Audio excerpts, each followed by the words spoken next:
നമസ്കാരം. നിതീഷ് കുമാറിന്റെ വെല്ലുവിളി പാർലമെന്റ് മുഴുവൻ മുഴങ്ങിക്കേട്ടപ്പോൾ സർവകക്ഷി യോഗത്തിൽ നിന്ന് JDU MP-യുടെ ഇറങ്ങിപ്പോക്കാണ് കാണാൻ സാധിക്കുന്നത്.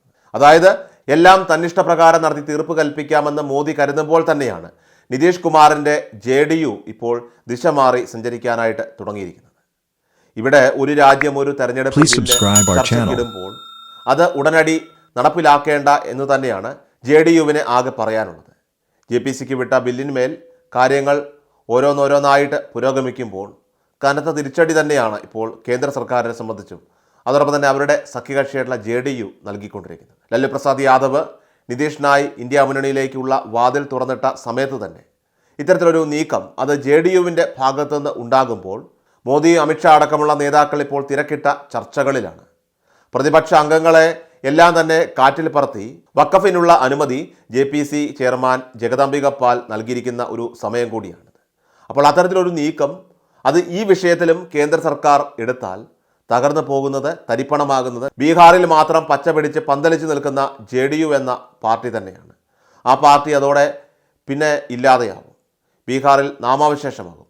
പിന്നീട് ആ പാർട്ടി ചരിത്രത്തിൽ മാത്രം അവശേഷിക്കും എന്നുള്ളത് കൊണ്ട് തന്നെ നിതീഷ് കുമാർ നല്ലതുപോലെ ഇപ്പോൾ തലപുകഞ്ഞ് ആലോചിച്ചിട്ട് കൂടിയാണ് ഇതിവിടെ നടക്കില്ല മോദി എന്ന് കട്ടായം ഇപ്പോൾ പറഞ്ഞിരിക്കുന്നത്. അതുകൊണ്ട് തന്നെ നിതീഷ് കുമാർ ഈ കാര്യത്തിൽ തൻ്റെ വ്യക്തമായിട്ടുള്ള നിലപാട് ഇപ്പോൾ മോദിയെ അറിയിക്കുകയും ചെയ്യുന്നു.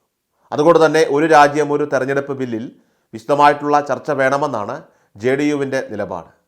പാർലമെൻറ്റ് ബജറ്റ് സമ്മേളനത്തിന് മുന്നോടിയായി കേന്ദ്ര സർക്കാർ വിളിച്ചു ചേർത്ത സർവകക്ഷി യോഗത്തിലാണ് NDA ഘടകകക്ഷിയായിട്ടുള്ള JDU ഈ ബില്ല് തിരക്ക് പിടിച്ച് നടപ്പിലാക്കുന്നതിൽ എതിർപ്പറിയിച്ചത്.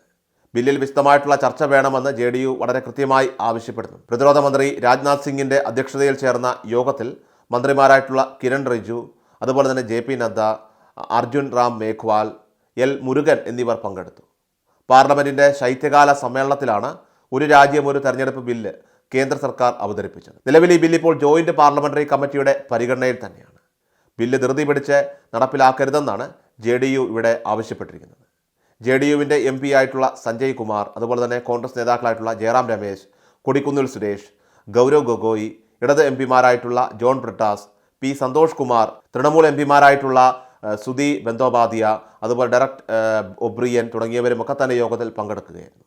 ഈ ബില്ല് മോദി എപ്പോൾ കൊണ്ടുവന്നു അപ്പോൾ തൊട്ട് ഈ വിഷയവുമായി ബന്ധപ്പെട്ട പ്രതിപക്ഷം കനത്ത എതിർപ്പ് അറിയിച്ച് രംഗത്ത് വന്നിരുന്നു. എന്നാൽ ഒടുക്കം ആ ബില്ല് വോട്ടിനിട്ടപ്പോൾ ഭരണപക്ഷമായിട്ടുള്ള മോദി സർക്കാരിന് വലിയ തിരിച്ചടിയാണ് പ്രതിപക്ഷം സമ്മാനിച്ചത്.